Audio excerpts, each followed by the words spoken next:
Question के अंदर हमें दो सेट गिवन है, एक है ए और दूसरा है बी। ए के अंदर हमें बोला गया है x belongs to 0 to pi minus pi by two, मतलब आपको पाई बाई टू नहीं लेना है बट 0 से पाई तक आप जा सकते हो। और ये आपको लॉग वाला एक इक्वेशन दे रखा है जिसको आपको सॉल्व करके x की वैल्यू निकालनी है।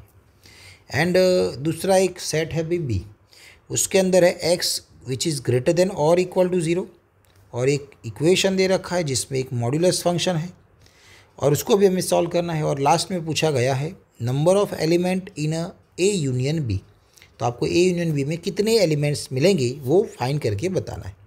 चलिए सबसे पहले कंसेप्ट की बात कर ले तो क्वेश्चन के अंदर आपको लॉग दिख रहा है, मतलब आपको यहाँ पर लॉग की प्रॉपर्टी आनी चाहिए। तो प्रॉपर्टीज़ ऑफ लॉग आपको आना चाहिए, प्रॉपर्टीज़ ऑफ लॉग। चलिए उसके बाद यहाँ पर आपको साइन कॉस दिख रहा है, तो मतलब कहीं ना कहीं साइन का हम ग्राफ ड्रॉ करेंगे तो ग्राफ ऑफ साइन एक्स आपको आना चाहिए। एंड नीचे जो बी है उसमें मॉड्यूलस फंक्शन है, तो मॉड्यूलस फंक्शन के लिए आपको पता हो मोड ऑफ एक्स होता है, तो हम दो आंसर लिखते हैं, एक तो प्लस एक्स और एक माइनस एक्स। प्लस लिखने के लिए एक्स इज़ ग्रेटर देन और इक्वल टू 0 और माइनस के लिए लेस देन। बस तो ये कंसेप्ट आपको क्लियर होना चाहिए, ये जो तीन चीज़ें बताई वो, तो क्वेश्चन आराम से हो जाएगा। चलिए सबसे पहले हम सेट ए के लिए सॉल्व करें। सेट ए के अंदर हमें जो इक्वेशन दे रखा है उसमें लॉग की प्रॉपर्टी आपको पता होगी भाई, दो लॉग का यहाँ पर सम है, तो हम क्या कर सकते हैं दोनों का मल्टीप्लिकेशन, दोनों का बेस 2/5 है, तो हम यहाँ पर मल्टीप्लाई कर लेंगे साइन एक्स इंटू क्या हो जाएगा भाई कॉस एक्स, और सामने कितना दिख रहा है भाई आपको 2। Okay, sine x cos x है तो हमें क्या चाहिए 2 साइन एक्स कॉस एक्स, तो हम क्या करेंगे भाई 2 से मल्टीप्लाई 2 से डिवाइड करेंगे, तो यहाँ आएगा 2 साइन एक्स कॉस एक्स का साइन 2x, और हम 2 से डिवाइड कर लेते हैं क्योंकि हमने ऊपर मल्टीप्लाई किया है इसीलिए, तो वो इक्वेशन बना है, मतलब फार्मूला बना है। चलिए अब सिंगल साइड लॉग निकालने के लिए सामने वाला कहाँ जाता है भाई बेस की पावर में, तो सामने वाला 2 जो है वो बेस की पावर में जाएगा, मतलब 2/पाई जो था उसकी पावर में चला जाएगा 2, और यहाँ पर बचेगा sign 2x divide by 2 modulus के साथ। अभी नीचे 2 पॉजिटिव है तो वो सामने चला जाएगा, तो आपको मिलेगा मोड ऑफ साइन 2x, ये 2 का स्क्वायर 4 आएगा, एंड नीचे ऑलरेडी 2 है तो 2 इंटू 4 हो जाएगा 8, एंड नीचे क्या हो जाएगा भाई पाई स्क्वायर। ओके, अब यहाँ साइन 2x है लेफ्ट साइड पे और सामने कांस्टेंट नंबर है 8/पाई स्क्वायर, तो इसको सॉल्व करना इजी नहीं रहता है, इसीलिए हम उसको ग्राफिकली सॉल्व करते हैं। चलिए तो ग्राफ की बात करें तो सबसे पहले साइन का ग्राफ आपको आना चाहिए, एक्स एक्सिस और वाई एक्सिस होता है। ओके, तो ये हो जाएगी हमारी एक्स एक्सिस और यहाँ पर हम ड्रॉ कर लेते हैं भाई वाई एक्सिस। चलिए अब इसके बाद यहाँ हमें x की वैल्यू गिवन है 0 से पाई, और यहाँ साइन जो मिला है वो मोड के अंदर है, तो साइन का जो ग्राफ होता था ना भाई, साइन का ग्राफ ऐसे होता है, वैसे ये वाला ऐसे ये साइन का ग्राफ होता है, बट अभी आपको मॉड्यूलस गिवन है, मॉड्यूलस का आंसर तो पॉजिटिव हो जाएगा, तो जो नीचे वाला ग्राफ है वो कहाँ चला जाएगा भाई ऊपर चला जाएगा ऐसे। ओके, तो हम इसको फिर से ड्रॉ करें, मतलब ऐसे शेप ऊपर ही रहेगा नीचे नहीं आएगा, तो हम इसको वापस ड्रॉ कर लेते हैं। ओके, आपको ऊपर ही ड्रॉ करना है, नीचे नहीं आना है। तो चलिए मैं इसको फिर से ड्रॉ कर लूँ, तो ये साइन 2x के मोड का ग्राफ ऐसे आपको कहीं ना कहीं मिलेगा, एक बार आया फिर ऐसे ये दूसरी बार भी आएगा, ये साइन का हो जाएगा भाई ग्राफ, मोड का ग्राफ। बट क्वेश्चन में ये साइन 2x गिवन है। चलो साइन का ग्राफ होता तो हम क्या लिखते हैं यहाँ पर, एक तो 0 लिखते, ये सबसे ऊपर वाली वैल्यू को हम पाई/2 बोलते हैं, उसके बाद हम यहाँ पर क्या बोलते हैं भाई पाई बोलते हैं 0 पर, फिर ये हो जाएगा 3π/2, एंड देन यहाँ पर हम लास्ट में लिखते थे भाई 2π।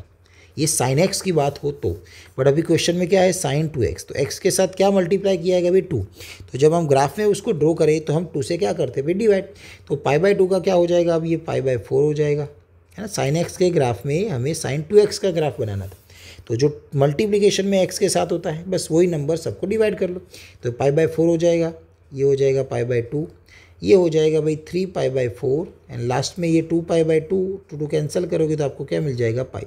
तो क्वेश्चन में वही बोला था भाई 0 से आपको पाई तक जाना है, तो हमने ये ग्राफ यहाँ पर ड्रॉ किया 0 से पाई के लिए। x की वैल्यू 0 से पाई तक है, तो हमारा मोड ऑफ साइन 2x का ग्राफ ये मिला है ना, ये वाला ग्राफ है मोड ऑफ साइन 2x का। अब हमें लेफ्ट साइड पर तो मोड ऑफ साइन 2x था, बट राइट साइड पर क्या दे रखा है 8/π²।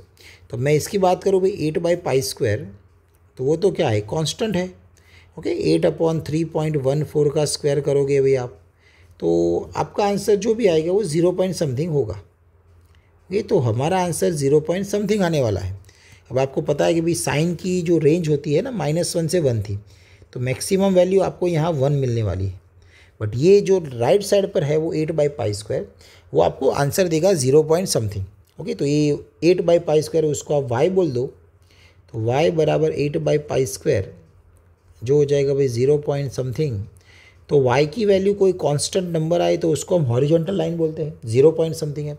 तो ये 1 है, तो यहाँ कहीं ना कहीं होगा भाई 0 पॉइंट समथिंग। तो वहाँ पर हमें एक हॉरिजॉन्टल लाइन बनानी है, तो वो लाइन हो जाएगी भाई ऐसे, ये हमने हॉरिजॉन्टल एक लाइन बना ली। ओके अब यहाँ हमारा जो ग्राफ था भाई, क्योंकि हमें दोनों जो मोड ऑफ साइन 2x था और सामने 8/π² था, दोनों के बीच में क्या था इक्वल टू।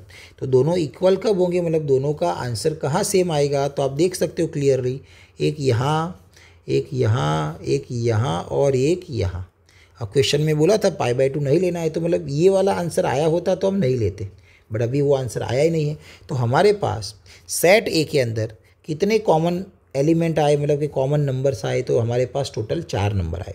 तो मैं यहाँ से क्लियरली बोल सकता हूँ कि भाई n ऑफ a जो इक्वेशन हमें मिला था वो कहाँ सॉल्व हो रहा है, मतलब लेफ़्ट और राइट दोनों का आंसर कहाँ सेम मिल रहा है, तो भाई ये 4 पॉइंट पर सेम मिल रहा है।